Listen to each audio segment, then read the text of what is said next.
네, 안녕하세요. 오늘은 바이트 컴퍼니 김세현 대표님 간단히 인터뷰하도록 하겠습니다.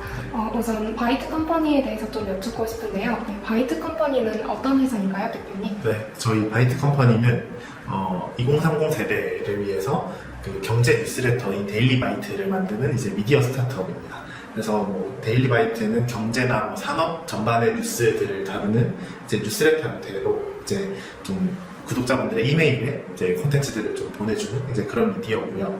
이제 구독자가 올해 초에 10만 명을 넘어섰습니다. 네, 이제 그렇고 저희는 이제 미디어 사업을 그렇게 영위를 하고 있는데 이제 미디어 사업 외에도 좀 더 이제 큰 시장에서 또 사업을 더 해보고 싶어서 지금은 이제 AI를 사용해서 좀 주식 투자와 관련된 뉴스들을 좀 요약해주고 좀 필요한 핵심 정보들을 좀 정리해서 전달하는 그런 콘텐츠 플랫폼인 리틀빗을 또 만들고 있습니다. 그러면 혹시 대표님에 대해 간단히 소개해 주실 수 있으실까요? 네, 저는 서울대 경영학과 인류학번 출신이고요. 사실 그 전 이력이나 이런 것들을 설명을 드려야 되는데 제가 학생 창업을 했어가지고 전에 이력이 없습니다. 네, 그래서 이제 바이트 컴퍼니를 이제 창업을 좀 처음 시작한 건 2019년부터고 이제 좀 바이트 컴퍼니를 본격적으로 한 거는 2022년부터입니다. 네. 그럼 혹시 대표님 어떤 계기로 바이트 컴퍼니를 창업하게 되셨나요? 네, 일단 바이트 컴퍼니는 제가 그 벤처 경영학과를 이제 복수 전공을 했어요. 그래서 이제 거기서 수업을 들으면서 이제 지금 팀을 만나게 됐는데 이제 그 팀에서 뭐 여러 우여곡절을 겹치면서 이제 피벗을 하면서 그 중에 하나가 이제 경제 뉴스레터를 만들자라는 얘기가 나왔어요. 왜냐면 이제 그 전에 뭐 아이템도 있었지만 이제 피벗을 하면서 우리 팀이 진짜 잘 할 수 있는 걸 찾자는 생각을 많이 했어요. 그래서 이제 그때 뭐 저도 그렇고 뭐 저희 지금 부대표님도 그렇고 좀 경영학과 출신 분들이 많았거든요. 그래서 이제 경제를 좀 쉽게 알려주고 이런 걸 우리가 제일 잘할 수 있겠다라고 생각을 해서 바이트 컴퍼니를 창업을 하게 됐습니다. 네. 대표님 아까 전에 피벗도 네. 하셨다고 하시고 또 의류 대여 산업도 하셨다고 들었는데 네. 혹시 좀 창업하기까지 좀 대표님의 여정을 조금 더 이야기해 주셨어요. 처음 변경 창업을 처음 하게 이제 마음을 먹게 해준 그 수업을 듣게 된 거는 사실 복학을 하고 제대를 하고 복학을 하면서 그 친구들이 좀 공부만 하지 말고 창업 수업을 들어보자라고 했어요. 그래서 이제 좋지 들어보자 하고 이제 듣게 됐고 그 수업에서 처음 저희가 잡았던 아이템이 그 의류 대여 사업이었어요. 그래서 이제 한 학기 정도 그 수업을 하면서 이제 좀 프로젝트처럼 진행을 했고 수업이 끝나고도 이제 좀 해보자라고 했는데 하필 그때 코로나가 터졌고 그래서 이제 의류 대여 이런 거는 남자 대학생들 대상으로 하는 사업이었는데 근데 이제 집 밖에 잘 안 나가게 되고 외출도 통제가 되고 이렇게 되니까 이거 안 되겠다 빨리 접고 다른 걸 해보자 라고 해서 이제 그 팀은 그대로 이제 학생이었고 하다 보니까 창업을 제대로 한번 해보고 싶다 해서 그러면 다른 아이템을 찾아서 해보자 해서 한 8개월 정도 아이템만 계속 막 바꾸고 실험하고 막 이렇게 했던 것 같아요. 이제 그렇게 하다가 이제 경제 뉴스레터도 해봤는데 반응이 되게 좋아서 지금까지 이렇게 성장하고 있습니다. 네. 그렇군요. 그러면 지금 함께 일하고 계신 최현석 이사님과 장민재 부대표님도 그러면 벤처 경영 같은 수업에서 만났고 이제 장민재 부대표님은 저랑 원래 과 친구였어요. 1학년 때부터 같이 동기라서 친했고 그래서 이제 제대도 비슷한 시점에 했고 그래서 같이 수업을 듣자 해서 이제 그 수업을 같이 듣게 됐고 그리고 그 수업에서 이제 팀을 구성하면서 이제 최현석 이사님까지 이제 같이 팀이 돼서 이렇게 같이 계속 하게 됐습니다. 네, 감사합니다. 그러면은 창업 전에 혹시 대표님께서 가졌던 어떤 경험이 지금의 사업에 영향을 미치고 있을까요? 경험이 사실 학생 때 그렇게 창업을 했다 보니까 글쎄요 크게 영향을 준 건 없는 것 같고 저는 오히려 좀 창업을 하고 나서 좀 아무것도 모르고 뭔가 준비도 안 된 상태에서 창업을 했다 보니까 하고 나서 많이 배운 것 같아요. 네. 어떤 부분들을 조금 더 배우시게 된 것 같나요? 그러니까 좀 그 회사의 시스템, 그러니까 사람을 어떻게 좀 다뤄야 되는지부터 돈 관리는 어떻게 하는지, 사업을 어떻게 키워나가는지, 진짜 사소하게는 이메일을 어떻게 써야 되는지, 발표는 어떻게 해야 되는지, 그런 것들을 네, 창업하고 많이 배운 것 같아요. 창업 사업 아이템이 경제 뉴스레터와 연관된 좀 특별한 이유가 있을까요? 굳이 이 컨텐츠로 네, 뭔가 일단 경제인 거는 이제 그 창업 아이템을 저희가 피벗을 막 하면서 8개월 동안 찾았다고 말씀을 드렸잖아요. 네. 근데 이제 그 8개월 동안 이제 저희도 뭐 세상이 어떻게 돌아가는지를 알아야 이제 아이템을 찾잖아요. 그래서 뉴스를 진짜 많이 봤거든요. 그래서 뭐 네이버에서도 보고 뭐 구글에서도 검색하고 막 이렇게 했는데 그 이제 첫 번째로 경제 뉴스가 경영학과인 저한테도 어려웠고요. 이제 설명이나 이런 게 제대로 안 된 뭐 단어도 많고 이제 기사만 봤을 때는 근데 이전 사건들이 뭔가 흘러 이렇게 결과로 나왔는데 이 맥락을 모르니까 그냥 이게 뭐 중요한 건가? 이게 왜 중요하지? 이런 걸 몰랐어요. 뭐 그런 점들이 되게 어려웠고 경제를 카테고리로 잡게 됐고 뉴스레터를 선택한 거는 이제 뭐 좀 창업이기도 하고 좀 우리 브랜드를 갖는 게 중요하다는 생각을 했어요. 그래서 뭐 블로그를 해도 되고 뭐 브런치를 해도 되고 하지만 좀 더 그 우리 브랜드를 가지고 우리가 미디어 스타트업으로서 콘텐츠를 줄 수 있는 그런 좀 떠오르는 포맷 이런 게 없을까를 고민을 하게 됐고 그래서 뉴스레터를 그때 마침 또 이제 뉴스레터가 브랜딩하기도 굉장히 좋고 그리고 좀 떠오르는 포맷이었거든요. 그 시점에는. 네, 그래서 뉴스레터를 하게 된 것 같습니다. 네. 근데 이제 사실 생각해보면 기존의 뉴스레터 콘텐츠는 이미 진행 중인 것도 많고 네.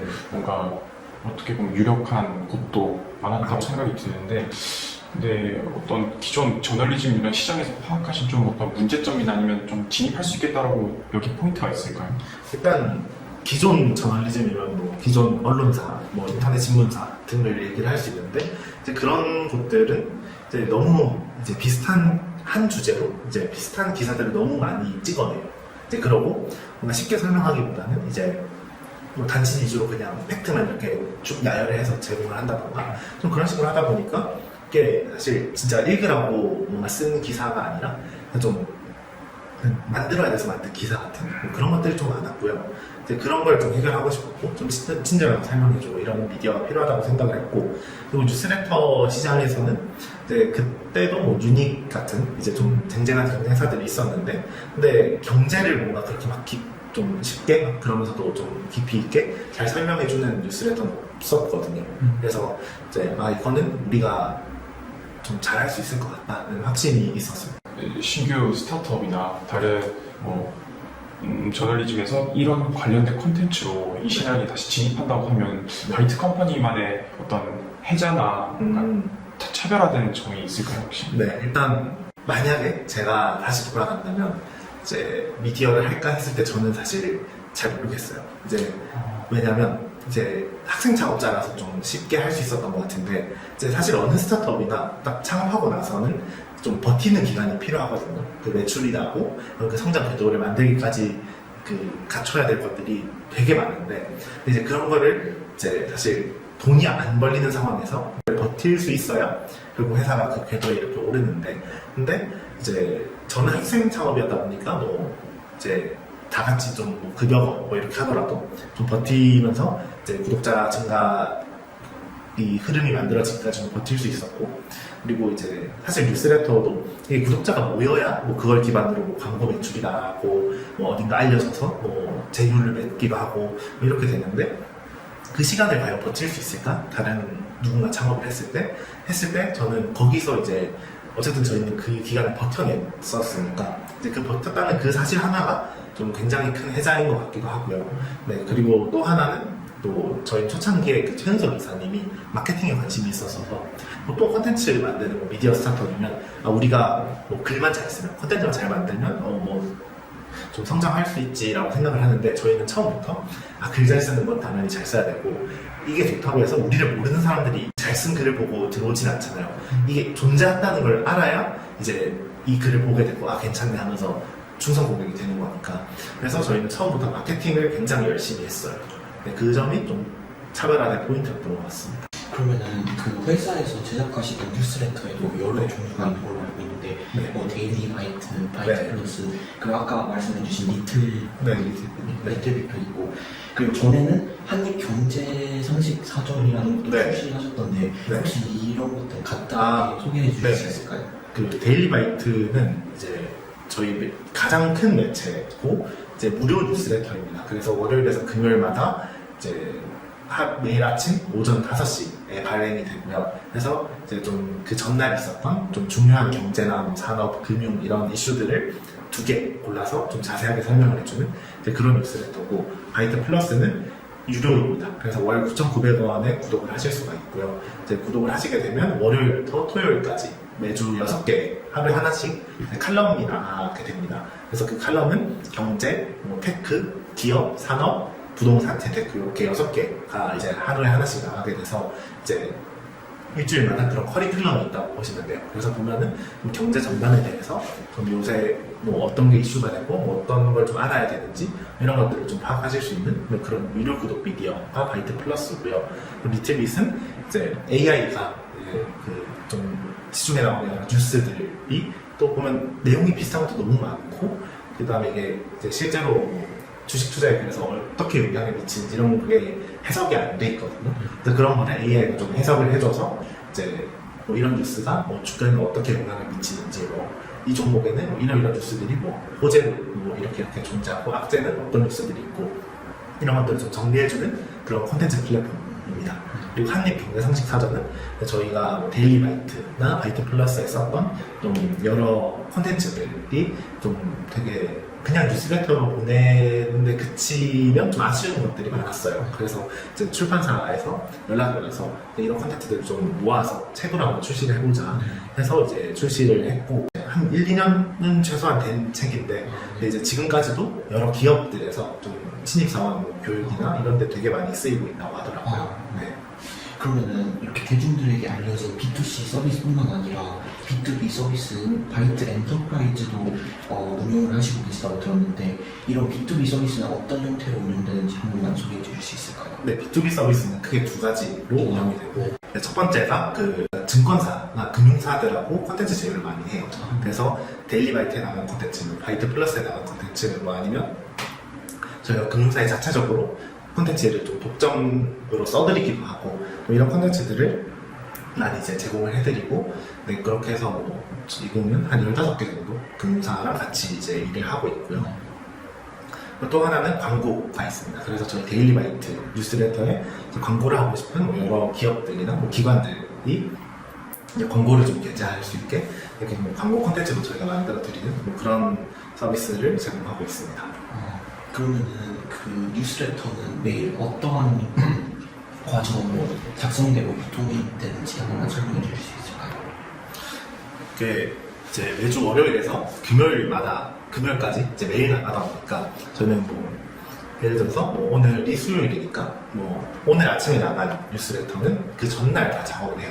그래서 이제 그 전날 아침에 이제 콘텐츠 담당 부서에서 주제를 이제 정합니다. 뭐 주제 선정 회의라고 하죠. 뭐 그래서 이제 주제를 2개 선정을 하고 이제 낮 동안 뭐 이제 열심히 쓰고 뭐 퇴고하고 이렇게 해서 콘텐츠를 한 저녁쯤에 완성을 시키고, 이제 밤에 그거를 이제 뉴스레터에 이제 저희는 바른다고 표현을 하는데, 이제 원고를 이제 뉴스레터의 그 포맷에 맞게 이제 편집을 하고, 네, 뉴스레터에 뭐 여러 다른 코너들 이런 것도 좀 채워놓고 이렇게 해서 뉴스레터를 만들고, 이제 그날 밤에 이제 발송을 걸어두면 이제 다음날 오전 5시에 발송이 되는 그런 구조입니다. 그러면 이게 뉴스가 독자들에게 전달되는 프로세스에는 어떠한 기술들이 지금 적용되어 있는지?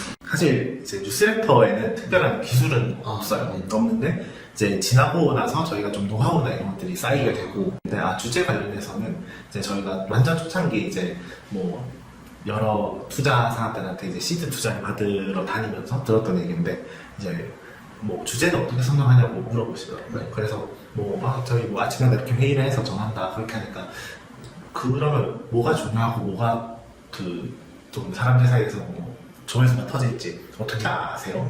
라고 물어보셔서, 근데 뭐 저희가 좀 중요하다고 생각하는 그 기준들이 있어요. 그래서 그런 걸 좀 설명을 해드리니까 그런 거 말고 그냥 뭐 그 키워드 이런 거 분석해가지고 AI를 쓰는 거 해서 이제 좀 잘 먹히는 키워드 몇 개 이렇게 상위로 나오는 그런 것들을 주제로 쓰시는 게 낫지 않으세요?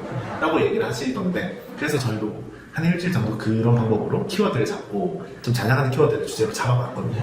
근데 오히려 이렇게 키워드를 잡고 하는 게 저희가 선정한 기사보다 조회수는 훨씬 안 나오는 거예요.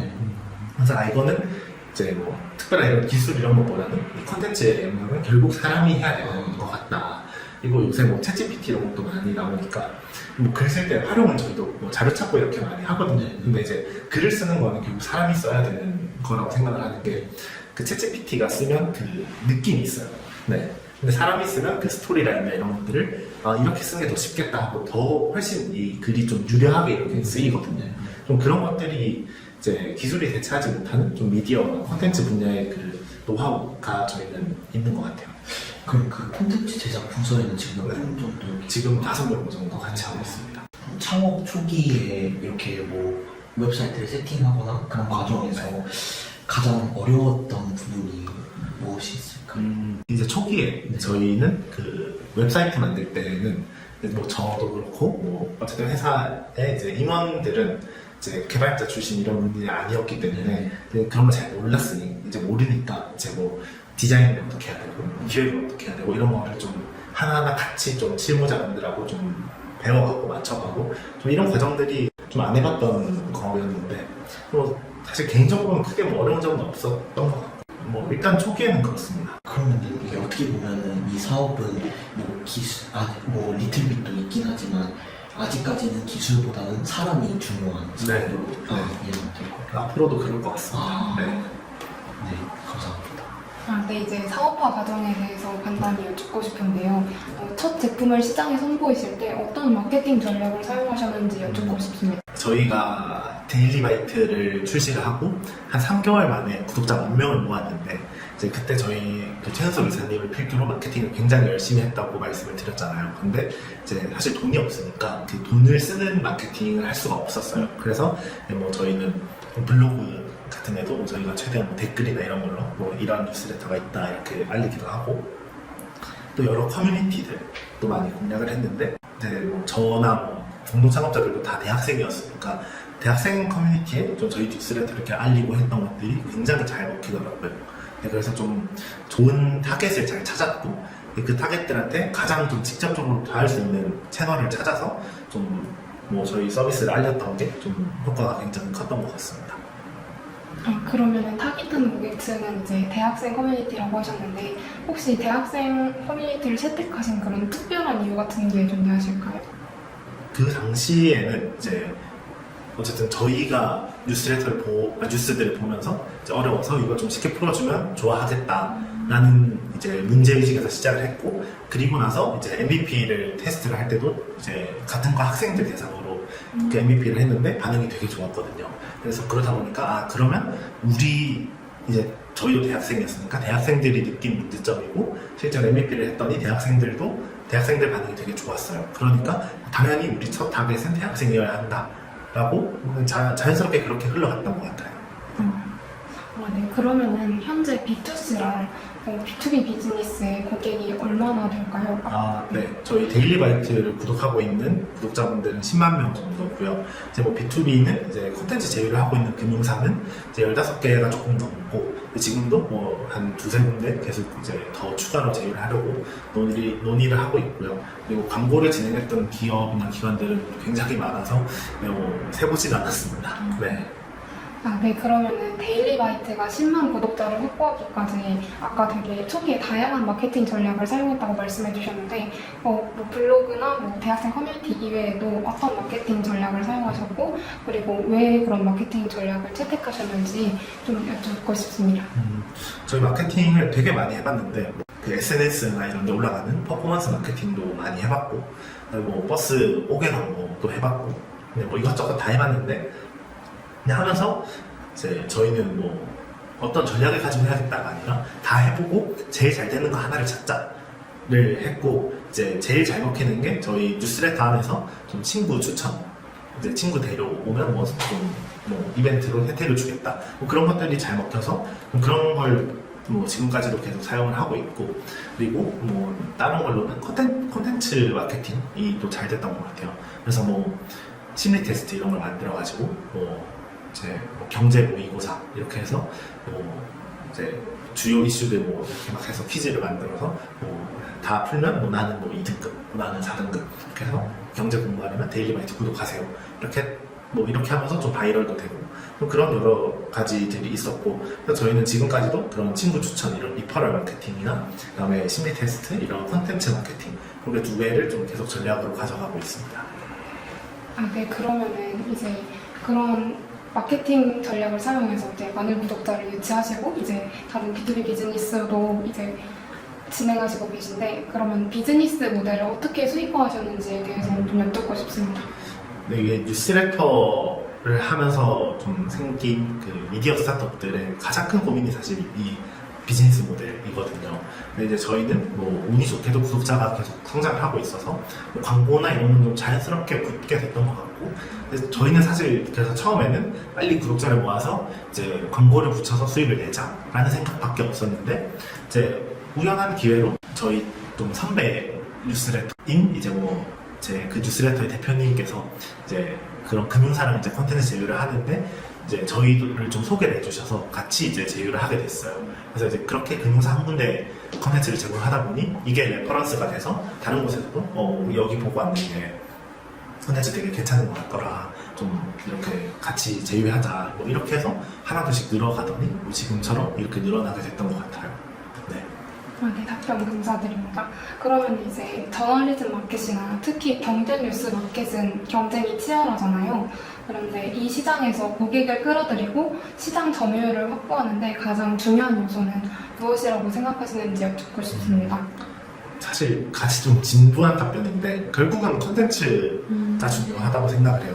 그러니까 고객을 끌어오는 거는 이제 저희는 처음에는 마케팅이라고 생각을 했어요. 근데 그 생각은 사실 크게 변함은 없는데, 근데 이게 그 고객을 끌어오는 건 마케팅인데 이걸 유지시키면서 성장시켜가는 거는 결국 콘텐츠더라고요. 근데 그냥 고객을 끌어오기만 해서는 이제 들어왔다 나가는 분들도 굉장히 많아요. 이게 뭐 유튜브든 뭐 이런 콘텐츠라면 다 마찬가지일 텐데, 이걸 꾸준하게 끝까지 보면서 이제 같이 이렇게 쭉 가는 그런 고객들이 굉장히 중요하거든요.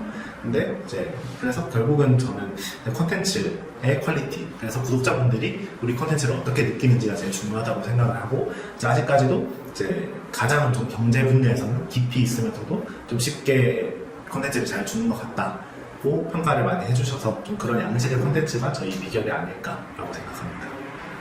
아, 네. 그러면은 사업 초기 시장 반응은 어땠고 그중 가장 인상 깊었던 반응이 무엇일지 여쭙고 싶습니다. 일단 시장 반응은 뭐 사실 나쁘지 않았죠. 왜냐하면 이제 특히 어쨌든 서울대 학생들을 대상으로 MVP도 만들어서 좀 테스트도 했고, 그리고 이제 대학생 커뮤니티에서도 서울대를 중심으로 좀 바이럴이 되게 많이 됐거든요. 그래서 이제 그냥 서울대 학생들이 이렇게 많이 보게 되면서 이제 그게 퍼져나가고 이렇게 되면서 좀 성장을 하게 돼서 시장 반응은 그냥 정량적으로는 나쁘지 않았던 것 같고요. 금융사 제휴할 때, 콘텐츠 제휴를 할 때는 보통 이제 저희 말고도 다른 여러 경쟁사라면 경쟁사죠. 이제 연락을 쭉 돌려서 다 만나보고 이렇게 얘기를 하시거든요. 근데 이제 대부분 금융사에서 콘텐츠 여기가 제일 괜찮은 것 같아서라고 예의상 하시는 말씀일 수도 있지만, 저는 그 말씀에서 좀 진심이 느껴지더라고요. 그래서 좀 그런 반응들이 좀 인상 깊었던 것 같습니다. 네. 그러면 아까 이제 사업 초기에 시장 반응이 굉장히 좋았다고 말씀해 주셨는데, 그러면 이런 반응을 토대로 사업에 어떤 특정한 변화를 주신 게 있으실까요? 변화를 준 건 사실 없고요. 그냥 이제 좀 수익화, 어쨌든 매출이 나기까지 기간이 좀 1년 반, 2년 이렇게 되게 길었는데, 좀 이 반응들을 보고 이 시간을 좀 버틸 수 있었던 것 같아요. 어쨌든 이 정도로 반응이 좋은데 나중에 가면 결국 우리는 할 수 있다, 그 궤도에 오를 수 있다, 그냥 좀 확신을 준 것 같아요, 그런 반응들이. 네. 그러면은 바이트 컴퍼니 창업 후에 지금까지 가장 큰 위기와 그 극복 방법에 대해서 또 여쭙고 싶습니다. 큰 위기는 저희 뉴스레터를 시작하고 한 6개월 있다가 이제 그때가 코로나가 한창이었고, 그래서 이제 사실 역설적으로 금리도 낮아지고 하니까 투자를 받기 너무 좋은 환경이 됐거든요. 그래서 저희도 뭐 그러면 이제 투자를 한번 시드 투자를 유치를 해보자 하고 막 여러 군데 돌아다녔는데, 그 중에 어떤 한 글씨에서 그 뉴스레터도 좋지만 뭐 주식 투자 그 SNS 같은 걸 개발해서 한번 해보는 거 어때? 이거 하면 바로 뭐 얼마 투자해줄게, 이렇게 얘기가 됐었거든요. 근데 그래서 저는 투자를 해준다고 하니까 기회다라고 생각을 해서 이제 돌아와서 이제 공유를 했는데 이제 그때 이제 뭐 개발자나 디자이너 분들은 이제 뭐 우리 기존에 뉴스레터 하고 있던 거 이제 그걸 앱으로 만들고 있었거든요. 그래서 이제 뭐 그런 걸 하고 있는데 갑자기 이제 투자 받겠다고 이렇게 해서 아이템이 바뀌는 게 말이 되냐, 고객 반응 이런 것도 다 있는데 해서 뭐 저도 거기 사실 동의는 했는데 그 과정에서 이렇게 좀 이렇게 나뉘어서 좀 얘기가 되게 많이 격화됐어요. 그래서 결국엔 이제 이렇게 얘기를 하면서 진행이 되다가 이제 이제 실무진이 전부 이제 퇴사를 한 그런 경험이 있고 그때 이제 지금 장민재 부대표님, 최은석 이사님 이렇게 이렇게 세 명이 딱 남게 된 거예요. 원래 8명이었거든요. 네. 근데 그때가 제일 큰 위기였었고 그때 제일 많이 힘들었어요. 네. 힘들었는데 근데 이제 그때도 사실 그 구독자가 10,000명이 이미 넘은 상태였으니까 뉴스레터는 계속 매일 써야 되고 그래서 이제 장민재 부대표님하고 이제 저하고 둘이서 이제 매일 그냥 글 하나씩 써서 이제 뉴스레터 내고 이제 최은석 이사님 마케팅하고 그렇게 해서 그냥 몇 달을 그렇게 그냥 버텼고요. 네, 그냥 제 극복 방법이 그래서 사실 뭐 힘들었지만 뭐 노하우나 이런 건 없고요. 그냥 어쨌든 그때 저의 심정은 뭐 어쨌든 우리를 기다리는 10,000명 넘는 고객들이 있으니까 뭐 해야지 어쩌겠냐 하는 마음으로 버텼습니다. 아까 전에도 그 세 분만 네. 나오셨다가 뭐 이렇게 다시 또 네. 회사가 진행되고 있는데 그 세 분 동업하시면서 좀 다툰 적은 많이 없어요. 네, 저희는 신기하게 단 한 번도 없었어요. 네. 성향이 서로 이게 다 비슷하셔서 그런 건지. 아니요, 전혀 다르고 네. 이제 저랑 이제 장민재 부대표님은 MBTI가 다 정반대예요. 네, 그래서 오히려 저희끼리는 뭐 서로가 이걸 채워주나? 라고 생각하는데 또 지나오다 보면 이게 이제 뭐 장민재 부대표님은 제 뭐 어떤 모습을 닮아가고 저는 또 반대로 이 모습을 닮아가고 뭐 그렇게 되는 것 같기도 하고 잘 모르겠는데 어쨌든 이제 그렇게 해서 잘 안 싸우게 되고 최은석 이사님도 이제 뭐 보면 이제 또 저나 장민재 부대표님하고 완전 다른 군상의 인간이거든요. 근데 또 그게 다르고 근데 다행인 거는 이제 딱 이 세 명이 그 회사가 이제 스타트업이 처음에 이제 그 성장하기 위해 필요한 각자의 그 강점들이 확실히 있는 게 이제 저는 제가 스스로 생각하기에 저는 좀 관리나 운영 이런 걸 굉장히 잘하고 갈등 뭐 조율 뭔가 의사결정 이런 게 굉장히 빨라요. 네. 그래서 이제 운영하고 뭔가 안정적으로 딱 잡아주는 그런 역할이라면 장민재 부대표님은 엄청 발산해요. 그래서 막 뭐 우리 이런 사업도 해야 돼, 우리 이런 것까지 한번 가보자, 우리 이런 거 프로젝트 한번 해보자 하면서 엄청 발산하고 아이디어를 막 내는 타입이고 이제 최은석 이사님은 지금 이제 CPO를 하고 계신데 그래서 기획 이쪽을 다 프로덕트를 다 총괄하고 계신데 최은석 이사님은 되게 엄청 논리적이고 딱 뭐 그러면 그렇다 아니면 아니다 하고 탁탁 자르는 그런 게 있어요. 네, 그래서 이제 사실 회사가 좀 제대로 이제 좀 이렇게 학생 창업팀이 진짜 회사가 되려면 그 시스템이 만들어지면서 아니다 싶으면 그냥 바로 과감하게 잘라내고 아닌 건 아니고 뭔가 정에 의해서 그것도 좋은 것 같은데 하면서 이렇게 좀 우유부단해지고 이러면은 비효율이 엄청 커지거든요. 근데 최은석 대표님 그런 걸 다 잘라요. 이건 아닌 것 같아 하면서 좀 그런 게 이제 조화롭게 좀 되다 보니까 이제 서로 그런 면이 안 좋은 점들도 다 있거든요. 발산하다 보면 이제 본인이 해야 되는 걸 잘 신경 못 쓸 수도 있잖아요. 근데 그런 건 제가 이런 거 해야 돼 하면서 채워주고 그게 막 이렇게 그 자르고 이렇게 하는데도 근데 우리 성장하려면 이걸 해야 돼 하면서 설득을 시키면 그런가 보다 하고 넘어오기도 하고 그럼 이렇게 서로가 이렇게 보완을 하면서 또 저는 발산이 안 되니까 지금 하는 거에만 가져서 이것만 잘해야지 하는데 계속 여기서 이런 것도 잘해야 돼 이런 것도 잘해야 돼 오니까 오는 것도 다 잘해야지 맞아 하고 다 잘하려고 하거든요. 그런 것들이 이렇게 맞물리면서 좀 좋은 팀이 된 것 같습니다. 네. 성향이 다르신 분들이 이렇게 네. 조화롭게 하는 거 보니까 좀 신기하기도 합니다. 그러면 그 컨텐츠 선정에 네. 서로 의견이 다르면 좀 어떻게 조율하시는지 뭔가 내부적인 프로세스. 그 내부적으로 좀 정해진 그 기준들은 다 있고요. 근데 이제 기준이 있는데 이제 이게 의견이 안 맞게 되는 경우는 너무 그 굵직한 이슈들이 많을 때가 있어요. 네.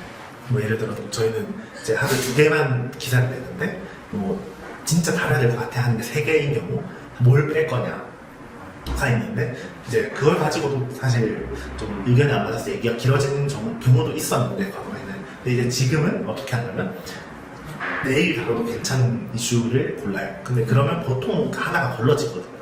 이게 이제 뭐큰 이슈인데 당장 오늘 뭔가 결론이 나와서 끝인 이슈가 있고 막 흘러 뭐 이제 내일 가도 계속 내일까지도 이슈인 뭐 예를 들면 뭐 이스라엘 이란 뭐 전쟁했을 때 전쟁이 당장 끝나는 게 아니니까 이건 내일 다뤄도 되거든요. 뭐 그런 식으로 조율하다 보니까 이제 좀 빨리 결정이 돼요. 네. 그렇군요.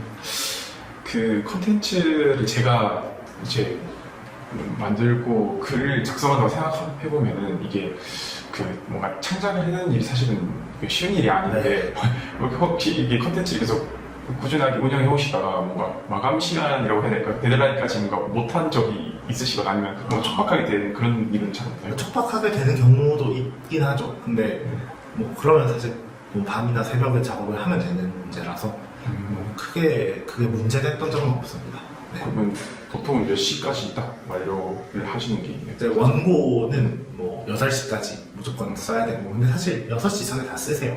이제 뭐 퇴고하고 뭐 그러고 밤에 이제 또 뭐 뉴스레터에 편집하고 이렇게 진행을 합니다. 네. 감사합니다. 그러면 그 이런 질문 드려도 되는지 모르겠는데 혹시 B2C랑 B2B 네. 중에 좀 네. 매출에 더 도움이 된다고 할까요? 그런 고객층이 어떻게 좀 생각하고 계세요? B2B가 무조건 좋고요. 네, 그 안정적이고, 네. 그래서 안정적인 성장을 하려면 저는 무조건 그 B2B 쪽에서 매출이 나와야 된다고 생각을 해요. 네, B2C로 그 유의미한 막 성장 곡선의 그런 얘기는 너무너무 어렵고, 뭐 고객을 모아야 되니까 좀 돈도 많이 들고 좀 그런 것 같습니다. 감사합니다.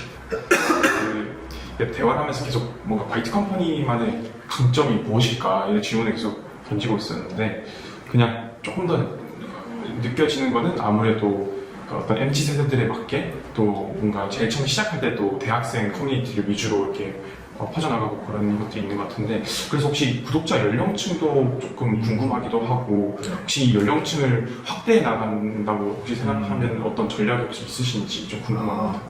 이제 저희 초창기 때는 당연히 대학생들이 많다 보니까 20대 중반 정도가 제일 많았는데 근데 이제 그 흘러 오다 보니까 30대에 이제 직장인 이쪽 사회초년생 쪽도 터져가지고 지금은 이제 20대가 한 절반, 30대가 절반 뭐 이 정도인 것 같아요. 근데 물론 뭐 전체 10% 정도는 뭐 40대, 50대 분들도 계시긴 하지만 네 그런 것 같고 저희는 막 연령대를 크게 확장하고 싶다는 욕심은 없어요. 아직 2630도 더 제대로 잡아야 된다고 생각을 해서 네, 그 안에서 계속 확장할 것 같습니다. 네, 감사합니다. 그러면 저희가 그 서울대학교 기술지주 서포터즈이다 보니까 그 서울대 기술지주와에 대한 인연을 여쭙지 않을 수 없는데요. 혹시 어떻게 만나게 됐고 시작됐는지? 네, 그 저희 장민재 부대표님이 이제 인턴을 하시면서 이제 뭐 대표님, 서울대 기술지주 대표님, 뭐 차이나 상무님 뭐 이렇게 해서 되게 이제 이렇게 친분이 있었어요. 그래서 뭐 저도 어쨌든 민재님이 그렇게 인턴을 하고 나와서 창업을 하고 이렇게 하니까 저까지 이제 대표로서 이렇게 가서 같이 식사도 하고 이렇게 하면서 좀 네, 인연이 계속 더 쌓이게 됐고 그래서 이제 기술지주에서도 이제 저희 완전 초창기에 그 뭐 저희가 뭐 구독자 기반이 그렇게 크지도 않고 했지만 좀 이제 사람을 보고 좀 저희 팀원 구성을 보고 투자를 해주셔서 이렇게 인연이 계속 이어지고 있습니다. 네, 그러면 혹시 기술지주와 이렇게 연결되면서 뭐 여러 가지 조금 지원이나 도움을 받았을 거라고 생각이 드는데 어떤 지원이 가장 도움이 되셨나요? 저희는 팁스를 이제 하게 된 게 가장 좀 도움이 많이 됐고 이제 팁스를 하지 않았다면 지금까지도 사실 뭐 AI나 뭐 리틀빗 이런 좀 기술 기반의 좀 스타트업으로 더 진화하는 과정이 없었을 것 같은데 이제 기술지주에서 이제 팁스를 같이 해보자고 제안을 주셔서 네 같이 막 준비를 하고 이렇게 하다 보니까 이렇게 좀 신사업까지 이렇게 진출을 잘 하게 돼서 네 좀 그런 팁스를 할 수 있는 그 기회가 생겨나는 점이 가장 도움이 많이 됐던 것 같습니다. 감사합니다. 그러면 서울대 기술지주와 협력하면서 뭔가 기대하지 못했던 긍정적인 점이나 아니면 혹시 흥미로운 에피소드 같은 게 있다면 어떤 게 있을까요? 이제 아무래도 저희는 피투자사니까 좀 이제 아무래도 좀 되게 일적이고 되게 조심스러운 관계 이렇게 막 생각을 하게 되는데 근데 이제 지난번에 야유회처럼 이제 다 같이 등산을 갔던 적이 있어요. 그 패밀리사 몇 분이라고. 근데 좀 그때 같이 등산하고 하면서 되게 좀 그래도 진짜 같이 가는 파트너구나 라는 생각을 많이 하게 됐던 것 같습니다. 감사합니다. 혹시 그러면 이제 더 나아가서 시장하고 비전에 대해서 좀 질문을 하고 싶은데요. 혹시 회사의 좀 단기적인 목표는 무엇이 있을까요, 지금은? 단기적인 목표는 일단은 이제 저희가 크게 미디어 사업이랑 그 AI 이런 금융 사업 이렇게 두 개로 나누고 있는데 미디어 사업부에서 조금 더 이제 좀 더 시장을 주도할 수 있는 수준의 기업으로 성장하는 게 단기 목표고요. 이제 금융 사업 쪽에서는 리틀빗이 이제 아직 베타 서비스 중이라서 이제 정식 출시를 좀 잘해서 더 좋은 서비스를 만들어내는 게 당장의 단기적인 목표입니다. 아, 네, 감사합니다. 앞으로는 그러면 어떤 시장으로 확장을 하실 계획이 있으신지? 네, 일단 미디어 시장은 이제 시장 주도 기업으로 저희가 좀 미디어 시장에서 낼 수 있는 좀 기대 매출을 다 채워내는 게 일단 목표고, 이제 금융 시장 이쪽은 좀 주식 투자 이런 그 투자 콘텐츠 시장을 이제 좀 진출하고 싶고, 또 그 다음으로는 이제 좀 저희는 2030의 그 경제와 관련된 좀 대부분의 그 서비스들을 좀 다 다루고 싶은 욕심이 있어요. 그래서 이제 뭐 경제를 좀 소식을 파악하는 뉴스를 했고, 이제 투자를 했으니까 그 다음에 이제 돈을 버는 걸 좀 도와줘야 되지 않을까 해서 이제 돈을 버는 게 이제 어쨌든 직업을 가지고 돈을 벌잖아요. 그래서 좀 채용 시장까지 진출하는 걸 보고 있습니다. 또 저희 구독자층이 2030 세대가 많으니까 이제 좀 우수한 이제 풀을 이 안에서 또 잘 이렇게 관리를 해서 좀 기업들하고 이렇게 매칭시켜줄 수도 있지 않을까 하고 생각하고 있습니다. 혹시 그러면 회사의 5년 후를 한번 그려보시면 어떤 모습일까요? 저희는 5년 안에 저희 비전이 그래서 2030 세대의 경제 파트너가 돼서 또 2030이 같이 나이 들어가면서 뭐 경제력도 높아지고 막 필요한 그 경제적인 니즈들이 또 막 많이 생길 거잖아요. 그런 것들을 같이 우리도 같이 나이 들어가면서 좀 많이 도와주고 이런 좀 경제 파트너 같은 기업이 되고 싶다, 이게 목표예요. 그래서 이제 5년 아니면 이제 제가 생각했을 때는 경제를 이제 갓 성인이 되고 돈을 벌기 시작하고 아니면 대학생이 돼서 뭐 좀 경제 활동을 하면서 돈을 벌면서 경제에 관심이 생길 때 이제 데일리바이트 같은 미디어가 경제의 이해도를 높여주고, 이제 좀 돈이 생겼으니까 투자를 해봐야지 할 때 리틀빗이 투자를 도와주고, 이제 취직해야지 하면 이제 채용 사업부에서 채용을 도와주고, 뭐 그래서 이제 당장 5년 뒤면 한 이 정도 세 개까지만 잘 해도 굉장히 성공일 것 같아서, 요거 세 개의 서비스를 좀 잘 발전시키는 게 좀 5년 안에 이루고 싶은 목표입니다. 이건 그냥 제 개인적인 질문이긴 한데, 이게 아까 말씀해 주셨는데 이게 결국 사람이 중요한 사업이잖아요. 그리고 글을 쓰는 사람이다 보니까. 근데 그게 정말 그 특별화된 차별화된 USP일 수도 있는데, 근데 투자자 입장에서는 이게 결국에 사람 위주의 사업이다 보니까 확장성을 봤을 때는 조금 그래도 제약이 있다고 생각될 수 있을 것 같거든요. 그럼 그건 어떻게 생각하시는지?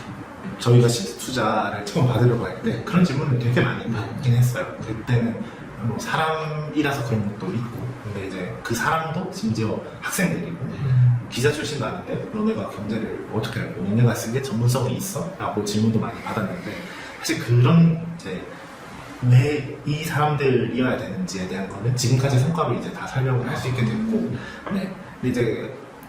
근데 이제 저도 그 생각이 든 거죠. 사람에 의존해서는 그 흔히 말하는 제이커브를 그릴 수가 없다는 건 너무너무 동의를 해서, 그래서 이제 미디어 시장을 좀 더 잘 벗어나서 AI를 도입을 해서 좀 기술적인 시장까지 좀 진출을 해야겠다라고 생각해서 지금 준비를 하고 있습니다. 네, 그러면은 이제 대표님이시면 그 바이트 컴퍼니의 경영에 대해서 좀 여쭙고 싶은데요. 아까 회사에 좀 위기가 있었던 시기에 직원이 총 3명 정도 남았다고 말씀을 주셨는데, 그러면은 현재는 회사에 직원이 몇 명 정도 계실까요? 지금은 저까지 12명이 같이 하고 있습니다. 그러면 인재 채용의 프로세스가 있을까요? 프로세스가 막 특별한 건 없고, 이제 뭐 특별한 건 이제 콘텐츠 에디터를 채용하는 경우에는 그 과제 원고를 받아서 이제 평가를 하는데 좀 활용을 하고요. 그래서 애초에 이 사람이 글을 얼마나 쓸 줄 알고 좀 경제에 대한 이해도가 있으며 이제 본인 생각을 좀 글로 매끄럽게 풀어낼 수 있느냐 이런 내부 평가 항목들이 있어요. 그래서 이런 것들을 보려고 좀 콘텐츠 에디터 채용할 때는 그 과제 원고를 좀 받아본다는 게 좀 특별한 것 같고, 그리고 뭐 인재 채용에 있어서 좀 저만의 노하우는 이제 저는 뭐 일을 잘하는 사람은 결국 소통을 잘 해야 된다고 생각을 하거든요. 이제 소통을 잘 하려면 저는 중요하다고 생각하는 게 그 상대방이 뭔가 가지고 있는 의도를 잘 파악하고 그 의도에 맞게 내가 대응을 해야 소통을 잘한다고 생각을 해요. 근데 이게 초기 스타트업이면 소통이 중요한 게 뭔가 하나 잘못 어긋났는데 그냥 가게 되면 결국 나중에 이제 이게 더 크게 뭔가 더 큰 일을 발생시키기도 하고 이 사람이 나가게 될 수도 있고, 근데 그러면 이제 너무 시간적으로 비용적으로 손해거든요. 그래서 그런 걸 막아야 되니까 이제 소통을 너무너무 중요하게 생각을 하게 됐는데, 그래서 이제 그러면 이제 뭐 면접 때나 이 사람이 소통을 잘 하는지를 파악을 해야 되잖아요. 그래서 제가 방법을 찾은 게 이제 면접관이니까 제가 그 질문을 되게 길게 해요. 그래서 뭐 예를 들어서 지원 동기가 어떻게 되시나요?를 물어보려고 하는 것도 뭐 구구절절 이렇게 막 설명하고 중간에 뭐 지원 동기를 말씀해 주시면 좋겠습니다 하고 막 이렇게 질문을 끝내요. 질문이 엄청 긴데 그걸 들으면서 그래서 면접관이 뭘 질문하려고 하는 건지를 빨리 캐치를 하고 딱 내가 물어보고 싶었던 걸 콤팩트하게 딱 이거 대답을 하는 사람을 좀 찾아내는 것 같아요.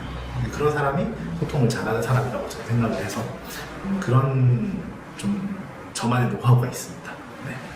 되게 바이트 컴퍼니의 그런 정체성이랑 좀 유사한 직원인데, 네, 그러면은 아까 되게 커뮤니케이션을 중요하게 여기신다고 하셨는데, 아까 질문과 살짝 연결될 것 같은데 어떤 회사 분위기랑 사내 문화를 추구하시는지 한번 여쭙고 싶습니다. 네, 분위기는 저희는 일할 때는 프로같이, 그리고 놀 때는 친구같이 뭐 그런 분위기를 좀 추구를 해요. 그리고 저희가 또 평균 연령이 아직 29세 정도 되거든요. 그래서 되게 이제 좀 어떻게 보면 젊은 회사라서 이제 좀 뭐 놀 때는 또 재밌게 다 같이 놀지만 일할 때는 확실하게 성과를 내고 뭐 그렇게 하자는 분위기를 지향을 하고 있고요. 그리고 사내 문화나 이런 것들은 좀 자율성을 또 많이 강조를 하고 그 안에서 좀 최대한 성과 위주로 평가를 하자는 그런 걸 많이 신경을 쓰고 있어요. 그래서 뭐 저희는 매주 금요일마다 재택근무를 하고 있기도 하고 뭐 출퇴근도 유연근무제 이런 걸 막 하고 있는데 그 안에서 이제 그렇게 자율성을 최대한 좀 줄 수 있을 만큼 줄 테니 대신에 성과를 좀 많이 이제 낼 수 있는지 뭐 이런 걸 많이 보는 것 같습니다. 네. 대표님의 경영 철학에 대해서 여쭙고 싶은데 혹시 경영 철학이 무엇이실까요? 이게 제 개인적인 가치관일 수도 있는데 저는 뭐 경영, 그러니까 점을 떠나서 이제 사업은 진짜 종합 예술이라고 생각을 해요. 그러니까 이게 뭐 흔히 뭐 창업 씬에 있다 보면 뭐 대표의 맨파워가 회사를 끌고 가는 뭐 회사도 있고, 뭔가 되게 뭐 특정 뭐 팀원들하고 뭐 인간적으로 이렇게 엄청 친해져서 그런 편한 분위기에서 최고의 성과를 내는 팀도 있고, 그런 어쨌든 성과를 내는데 그 방식이 엄청 다양하잖아요. 뭐 회사가 크는데 그 정답, 그 교과서 이런 건 없다고 생각을 해요. 근데 예술도 정답이 없잖아요. 그래서 이제 사업은 예술인 것 같고요. 그럼 왜 종합 예술이냐 했을 때 이제 대표자로서는 이제 정말 대표는 모든 걸 다 잘해야 되는 것 같아요. 뭐 인간적으로 이 사람한테 잘해주는 것도 잘해야 되고, 대신에 칼같이 끊어서 뭔가 논리적이어야 될 때는 또 무한히 논리적이고, 또 엄청 발산을 해야 될 때는 또 엄청 발산해서 뭔가 우리의 꿈이 이 정도야, 우주를 갈 거야, 뭐 이런 식으로 어필도 잘 할 수 있어야 되고, 뭐 그런 여러 가지를 대표 사업하는 사람들은 경영을 잘하고 좀 그런 종합적인 걸 다 잘해야 된다고 생각을 해서 결국은 스타트업을 하는 거는 종합 예술이라고 생각을 합니다. 네. 네, 대표님, 이번에는 그 창업자로서의 삶에 대해 조금 질문을 드리고 싶습니다. 지금 학생 때부터 이제 계속 창업해오셨는데 창업해보신 창업이 무엇이라고 생각이 드시나요? 창업이요? 일이랑 다를 게 없는 것 같아요. 사실 취직을 안 해봤지만, 취업을 안 해봤지만 일반 직장인으로 살더라도 그냥 내 직무가 그냥 창업가인 것 같아요. 네, 그래서 그냥 뭐 창업을 했으면 당연히 이제 회사를 성공시켜야 되고 성과를 내고 막 이렇게 뭐 좋은 영향력을 끼치고 이렇게 해야 되잖아요. 그런 걸 해야 되니까 그냥 하는 것 같아요. 저는. 네. 뭐 특별하게 창업이 뭐 특별하다 이런 건 없는 것 같아요. 네. 그래서 막상 창업가에 대한 이미지를 생각해 보면은 정말 밤에 퇴근도 당연히 없고 그냥 수시로 계속 전화 받고 업무 처리하고 이런 이미지가 계속 떠오르는데 혹시 뭐 일과 삶의 균형은 어떻게 유지하고 계신지 여쭤봐도 될까요? 사실 균형이 없긴 한데요. 없는데 근데 막 생각하시는 것만큼 그 매일 막 밤을 새야 되고 매일 전화가 오고 뭐 그렇진 않아요. 그게 이제 몰리는 그 시기가 있고 아닌 시기가 있거든요. 그런 것도 있고 이제 그러니까 일적으로도 그런 이런 흐름이 있어요. 그래서 이 흐름을 탔을 때 이제 바쁠 때는 그냥 왕창 바쁘면 되고 흐름이 안 탔을 때는 이때 이제 생각해야 되는 게 잘 쉬어져야 돼요. 일이 여유 있는데 라고 느껴지는 순간 이제 막 조급해하거나 막 내가 일을 더 해야지 이렇게 하는 게 아니라 다음에 어차피 또 바빠져요. 그래서 이때 좀 잘 쉬면서 좀 충전을 해놓고 올라갈 준비를 해야 되는 것 같고 저는 창업을 하고 한 2년 만에 이 흐름이 있다는 걸 좀 깨달았어요. 그래서 그때부터는 좀 조급한 것도 내려놓고 내가 쉬어야 할 때는 쉬어야지 하고 마음을 먹는 것 같고 근데 이 흐름은 개인한테도 있거든요. 그래서 개인의 컨디션도 이 흐름이 있어서 내가 이렇게 내려왔을 때는 좀 쉬고 뭐 내일 하지 하고 좀 이렇게 여유를 가지기도 하고 이렇게 하면서 좀 이렇게 롱런 할 수 있는 그런 마인드셋을 갖춰가는 것 같습니다.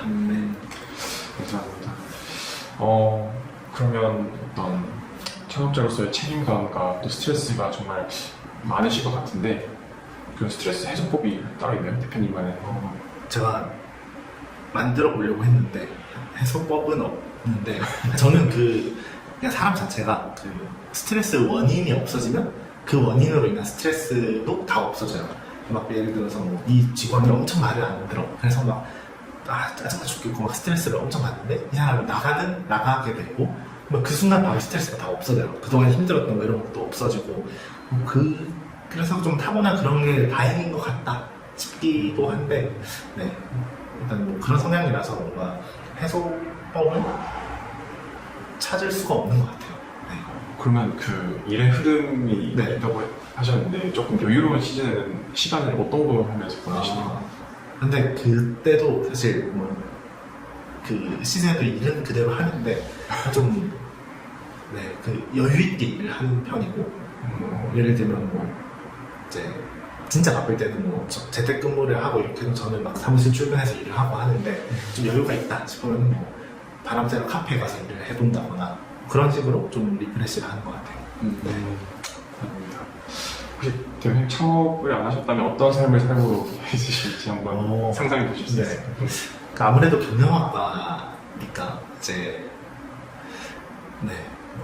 좀 경영학과생들이 흔히 가는 진로 중 하나를 갖지 않을까 싶은데 개인적으로는 로스쿨을 가서 좀 법조인을 해보지 않았을까 싶은 게 왜냐면 창업을 하고 나면 어쨌든 엄청나게 무수한 갈등 상황을 겪는데 지금까지는 제가 그 중간에서 중재를 굉장히 잘했다고 생각을 하고 이제 저희 직원분들이나 공동 창업자들도 진짜 중재를 너무 잘한다 고평가를 해줘서 이제 좀 그런 걸 잘 살려서 이제 변호사나 이런 걸 했으면 좀 잘했을 것 같다는 생각은 있습니다.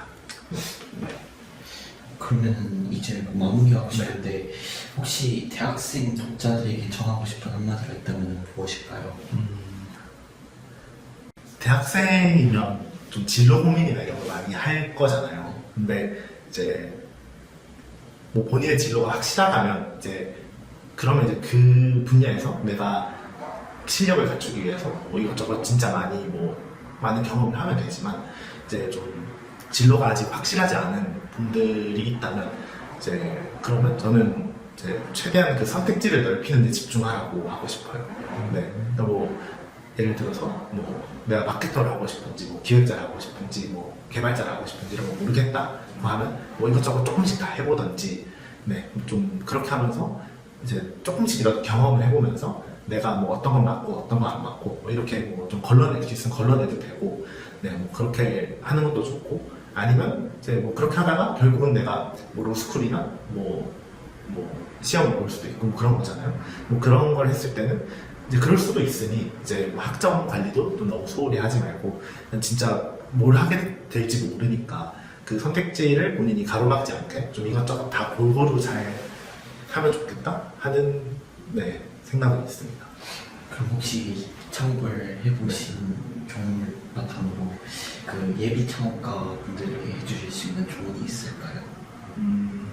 너무 많은데 세 가지가 있는데 네. 첫 번째는 일단 사람을 많이 만나라는 네, 가장 일반적인 조언이고 이제 요거는 이제 보통은 근데 그 내가 뭔가 내가 뭔가 해결해야 될 문제가 있으면 이 답을 찾으려고 가거든요.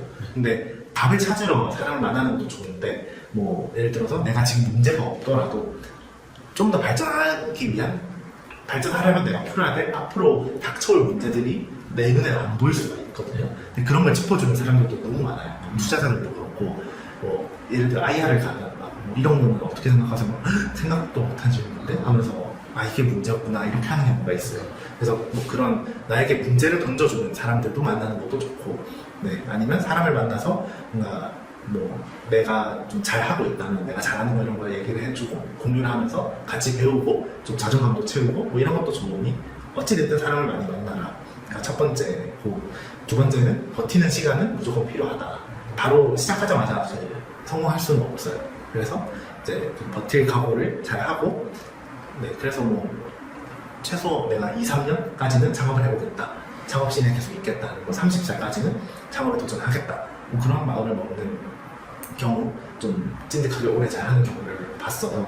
그런 마음가짐을 가져도 좋겠다인 거랑 이제 마지막으로는 이제 어쨌든 창업을 하면 뭐 대표든 뭐 공동 창업자든 하게 될 텐데 이제 항상 내가 뭘 잘해야 될지를 좀 생각하셨으면 좋겠어요. 네. 그래서 뭘 잘해야 내가 잘하는 CPO지, 뭘 잘해야 잘하는 대표지 이런 걸 고민을 하고 거기에서 본인의 정답을 찾으셨으면 좋겠습니다. 네, 감사합니다. 네, 그럼 오늘 이것으로 대표님 인터뷰 마치도록 하겠습니다. 감사합니다. 감사합니다.